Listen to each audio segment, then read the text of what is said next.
Estilos de programación. El estilo de programación se refiere a la forma en que se da formato al código fuente. Los lenguajes de programación tienen la particularidad de cumplir un doble rol. Por un lado, sirven para comunicar humanos con computadoras. Son la forma de transformar una serie de abstracciones como algoritmos, módulos, tipos de datos y sistemas en algo que una computadora puede ejecutar. Antes que nada, debemos saber qué es la programación. Se llama programación a la creación de un programa de una computadora, un conjunto concreto de instrucciones que una computadora puede ejecutar. El programa se escribe en un lenguaje de programación, aunque también se puede escribir directamente en un lenguaje de máquina. Ahora, el siguiente paso es saber qué es un algoritmo. Un algoritmo es una secuencia no ambigua, finita y ordenada de instrucciones que han de seguirse para resolver un problema. Un programa normalmente implementa, traduce un lenguaje de programación concreto. Un algoritmo o programas. Los programas suelen subdividirse en partes menores, módulos, de modo que la complejidad algorítmica de cada una de las partes sea menor que la del programa completo, lo cual ayuda al desarrollo del programa. El siguiente paso es saber qué es la compilación. El programa escrito en un lenguaje de programación no es inmediatamente ejecutado en una computadora. La opción más común es compilar el programa, aunque también puede ser ejecutado mediante un intérprete informático. El código fuente del programa se debe someter a un proceso de transformación para convertirse en lenguaje de máquina, interpretable por el procesador. A este proceso se le llama la compilación. Dentro de los estilos de programación encontramos diferentes paradigmas. Pero ¿qué es un paradigma de programación? Un paradigma es una forma de representar y manipular el conocimiento. Representa un enfoque particular o filosofía para la construcción del software. No es mejor uno que otro, sino que cada uno tiene ventajas y desventajas. También hay situaciones donde un paradigma resulta más apropiado que otro. Tenemos diferentes tipos de paradigmas. El primero es el imperativo o por procedimientos. El imperativo o por procedimientos es un paradigma de programación que describe la programación en términos del estado del programa y sentencias que cambian dicho estado. Algunos algoritmos imperativos es el ALBOL, COBOL, PL1, ADA,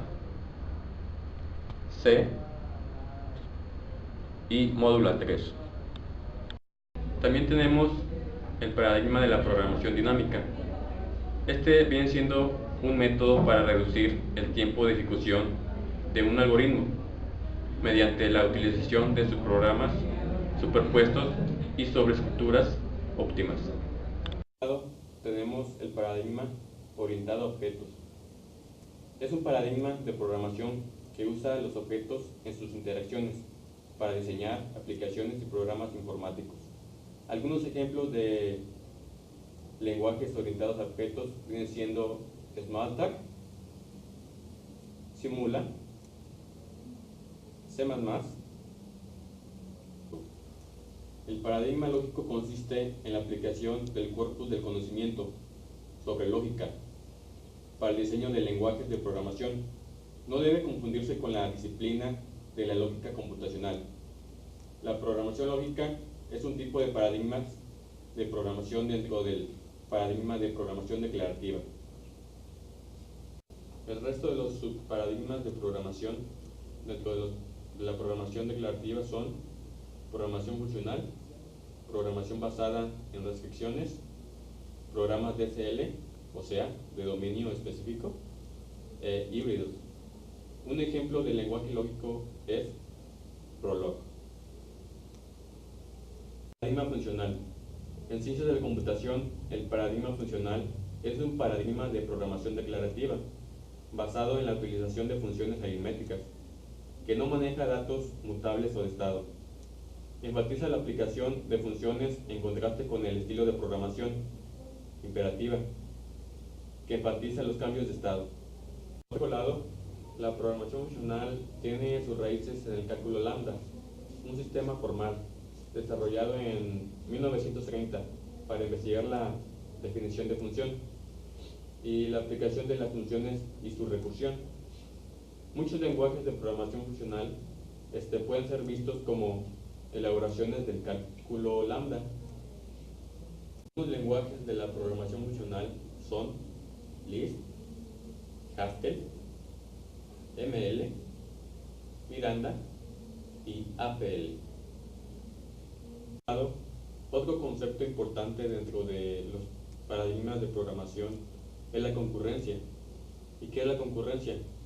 Bueno, es cuando decimos que dos o más procesos son concurrentes, paralelos o que son ejecutados concurrentemente cuando son procesados al mismo tiempo. Es decir, que para ejecutar uno de ellos no hace falta que se haya ejecutado otro. Algunas ventajas de la programación concurrente son: mejora el desempeño. Los sistemas de multiprogramación intentan utilizar recursos que de otro modo se perderían. Además, la concurrencia se clasifica en dos: concurrencia aparente y concurrencia real. Bien, pues ahora voy a mostrar un pequeño ejemplo de la concurrencia en Java. Que la concurrencia en Java básicamente viene siendo dada por los hilos. En este ejemplo he creado un programa muy básico, el cual pues básicamente son dos procesos, o sea dos hilos, los cuales se ejecutan simultáneamente. En el proceso 1 que tengo aquí, se ejecuta la tabla de multiplicar del 2, y en el proceso 2 se ejecuta la tabla de multiplicar del 5.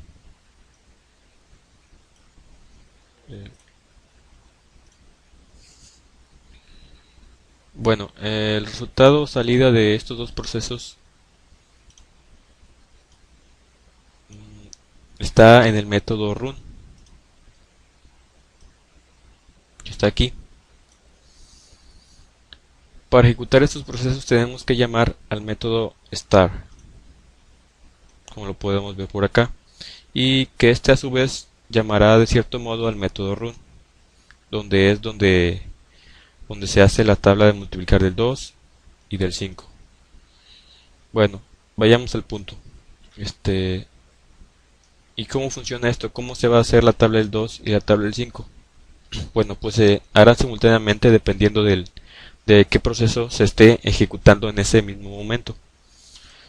Yo aquí he puesto una condición y dice lo siguiente: si el proceso 1, si el proceso que está ejecutando es el proceso 1, entonces me vas a hacer la tabla del 2. Si no es el proceso 1, entonces pues obviamente va a ser el proceso 2, que va a ser este.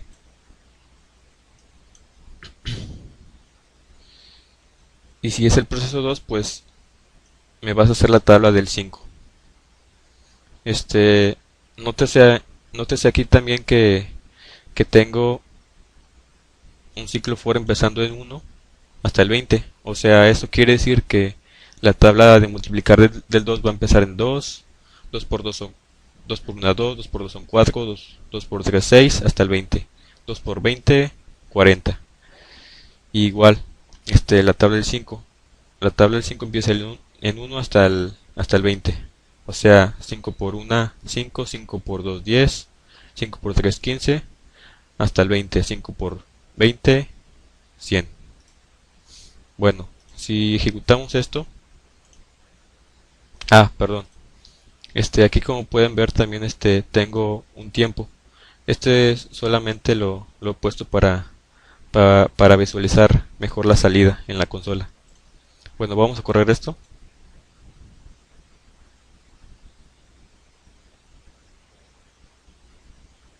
Y bueno, aquí como pueden ver se están ejecutando los dos procesos. Como pueden ver en la tabla del 5, la tabla del 2.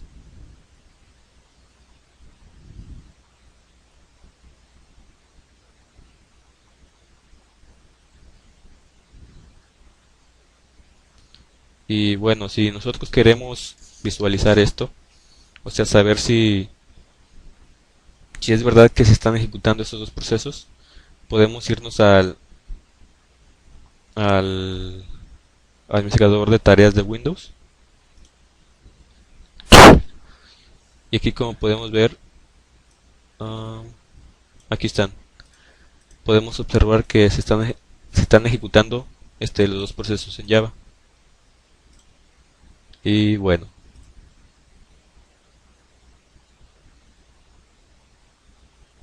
vamos a esperar a que termine.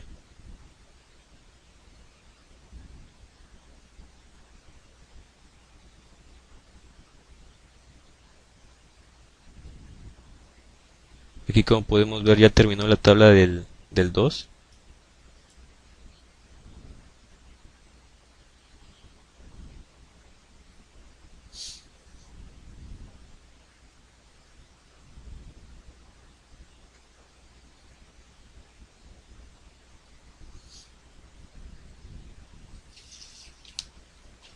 Y bueno, aquí ya también ha terminado la tabla del 5. ¿Sí? Ya han terminado los dos procesos.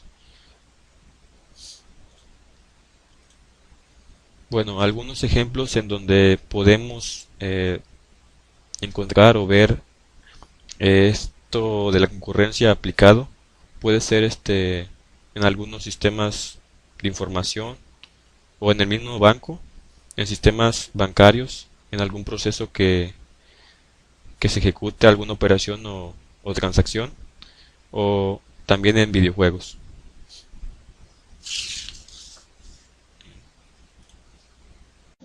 Para evaluar una expresión, primero tenemos que entender el concepto de expresión. Una expresión es una secuencia de constantes o variables separadas por un operador. Estos operadores pueden ser unarios, binarios y ternarios.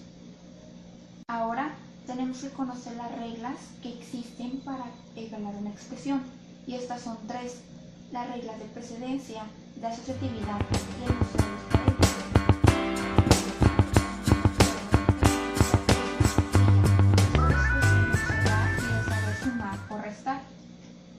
Tres reglas de prioridad para evaluar una expresión. La primera es el uso de paréntesis. Tenemos que checar si hay paréntesis o no. La segunda, vamos a seguir el orden de prioridad de operadores. Y por último, si aparecen dos o más operadores, vamos a evaluar de izquierda a derecha. Esto es general, esto es en matemáticas y se hace de izquierda a derecha. En los lenguajes de programación cambia un poco dependiendo de cómo esté estructurada el lenguaje. Cuando decimos que existe una regla de precedencia, estamos hablando de la evaluación de esta expresión mediante la jerarquía de operadores, la cual puede ser de exponenciación, de producto y división y suma y resta. Esto coincide con la mayoría de los lenguajes de programación porque viene de la jerarquía de operadores usada en matemáticas. Muchos lenguajes de programación permiten el uso del más y del menos, además de operadores binarios tanto como unarios. El más se usaría como operador de identidad y el menos provocaría un cambio de signo. La asociatividad viene en cierta forma después de la precedencia, ya que al encontrar un empate o dos operadores de igual precedencia, vamos a aplicarla. Esta asociatividad hay de dos tipos. Puede ser por la izquierda, que se van a evaluar operadores de izquierda a derecha, y por la derecha, que se van a evaluar operadores de derecha a izquierda. Aquí también los lenguajes de programación implementan una asociatividad de izquierda en la mayoría de sus operadores. Al operador de exponenciación se le suele aplicar una asociatividad por la derecha. Después de conocer estas dos reglas, vamos con la siguiente, que sería la que rompería, por cierta forma, estándares, ya que es el uso de los paréntesis. Esta regla va a alterar las dos reglas anteriores, porque se va a evaluar en primer lugar la subexpresión que aparece entre paréntesis. A lo mejor tenemos una expresión que va a tener misma precedencia, pero vamos a tenerlas sobre paréntesis, así que primero vamos a evaluar las que estén ahí y ya no vamos a tener margen de error. Es muchísimo más cómodo acomodar una expresión entre paréntesis porque ya sabes el orden que va a llevar su evaluación. Vamos a aplicar los términos conocidos ahorita para evaluar una expresión. Funciones. Un problema complejo se puede dividir en pequeños subproblemas más sencillos. Esos subproblemas se conocen como módulos y su complementación en un lenguaje se le llama subprograma, que contiene procedimientos y funciones. Un subprograma realiza las mismas acciones que un programa, sin embargo, un subprograma lo utiliza solamente un programa para un propósito específico. Un subprograma recibe datos de un programa y le devuelve resultados. El programa llama o invoca a su programa, este ejecuta una tarea específica y devuelve el control al programa que lo llamó. ¿Qué es una función? Una función en matemáticas es una operación que toma uno o más valores, que son los argumentos, y devuelve un resultado, el valor de la función para los argumentos dados. Por ejemplo, en matemáticas, una función se puede expresar de la siguiente manera: f de x igual a x sobre 1 más x, donde f es la función y x es el argumento de la función. Por ejemplo, función de f de x, que tiene como bloque de instrucciones que f es igual a x sobre 1 más x. Y en esta parte se está haciendo el llamado de la función anterior, que tiene como impresión, vamos a imprimir el algoritmo principal, vamos a leer n, vamos a asignar n a la función anterior y imprimimos r. Y es así como hacemos un llamado a una función. En los lenguajes de programación con disciplina de tipos, cada tipo representa una colección de valores similares. Esto se refiere a la coordinación de actitudes con las cuales se instruye para desarrollar habilidades o para seguir un determinado código de conducta. En Haskell nos encontramos con diferentes tipos simples, como lo son int, integer, char, booleano, entre otros más. Podemos construir listas, tuplas y funciones con estos tipos de datos. Otro tipo que se tiene en Haskell es el tipo polimórfico. Con ese tipo podemos construir estructuras y funciones polimórficas. Podemos mencionar dentro de las características que tiene Haskell que cada expresión tiene un único tipo principal y que ese tipo principal se puede deducir automáticamente. Haskell dispone de una jerarquía de clases de tipos con operadores y funciones sobrecargados, como por ejemplo num, que se refiere a tipos numéricos, egg, que se refiere a los tipos que se pueden comparar, or, que se refiere a los tipos que se pueden ordenar. En la tabla de mi derecha podemos observar detalladamente más ejemplos.